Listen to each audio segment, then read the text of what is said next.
So I'm really tired right now, which means it's a great time to make a video because I'm going to make super balls tons amount of sense. Black magic. So I feel like self-expression is very important, especially in art. And I think also the internet, especially YouTube, well, especially YouTube, all these social media sites are a great way to put yourself out there, be self-expressive and proactive. And I think a big part of self-expression is, talking about things you know a lot about, and something that I know a lot about is just stuff about Sheryl Crow. And you may be asking yourself, why does she know so much about Sheryl Crow? No big deal. She happens to be my spirit animal. A few years ago, I went on a vision quest, and I was like out of it for a while. But all I really remember is coming to and saying to the shaman, hey, I don't know if this means anything, but I had a very strong image of Sheryl Crow the whole time, and he was like, yeah, that's your spirit animal. And I was like, oh, that's beautiful. But because of that, the two of us are connected, and so I feel like I can absolutely talk about Sheryl Crow is just for days. So I'm going to do that for a little bit. So this is going to be a list of, I'm not going to give a number because I don't like to limit myself. This is going to be a list of facts about Sheryl Crow. So get into it. Sheryl Crow likes to spend time in Texas. Well, not even in Texas per se, she just likes, I really just the general concept of things getting bigger. In the 60s, let's say 80s, Sheryl Crow went to art school, but she had to drop out due to a crippling fixative addiction. And for those of you who don't know, fixative is what you spray on art supply or art pieces so that whatever you've used will stay in place. And let me just tell you, it is a very expensive habit. It's fixative. It's very... Sheryl Crow really hates Christmas, which I suppose is ironic because I'm sure you're all aware she released that Christmas album a few years ago. Sheryl Crow Christmas Compendium, Jingle Bells, and other such holiday classics. Festivus for the Rest of Us, and other religions which don't often get musical representation. Sheryl Crow is actually a monkey with the head of a woman. Don't believe me? Check out this photo. That looks legit. You know the expression, an apple a day keeps the doctor away? Well, that literally applies to Sheryl Crow. Because if she doesn't eat an apple a day, her skin will develop this texture. I don't know if you've ever touched an alligator, but it's quite similar to that, and it'll just spread, all along her body, and she won't be a woman anymore. She'll be an alligator.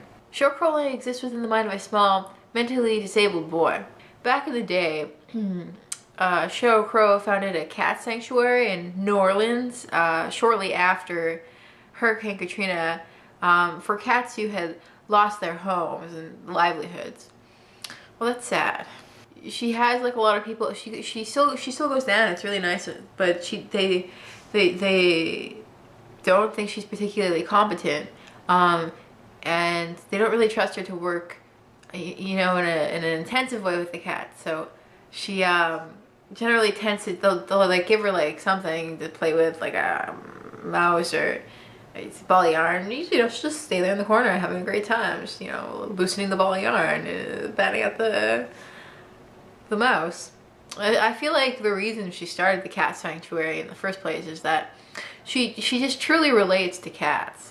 Sheryl Crow was a majorette in high school. That's actually true. I went on her Wikipedia page and looked it up. I don't just make these videos and fly blind. I tend to know exactly what I'm talking about. Sheryl Crow has a crippling phobia of batteries, and it's not like, batteries per se, so much as this like, compulsive's not the right word. It's just like this intense, like,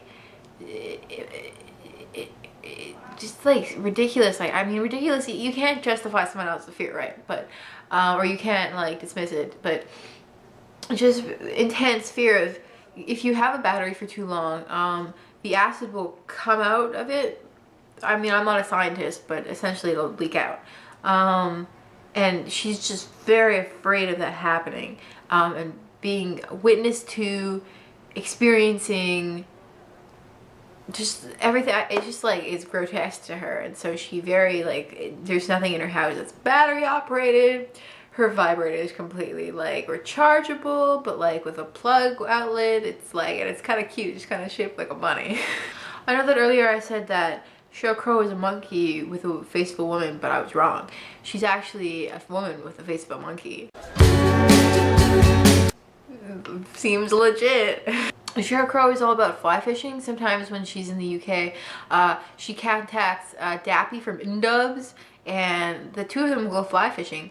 And honestly, like, it's really like, if you catch them like 5 a.m. and the sun's going up, like the steam is coming off the water, it's honestly one of the most beautiful things I personally, as an observer, have ever of the human nature, have ever seen.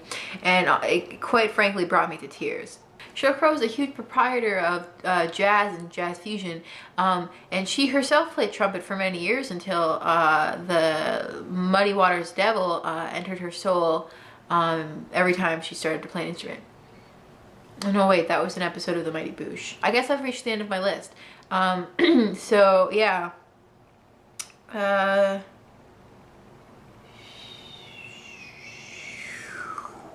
I feel like this video is actually very good for Sheryl Crow because it brings back like a topical sense. Like, girl, you're welcome. So, peace out, y'all.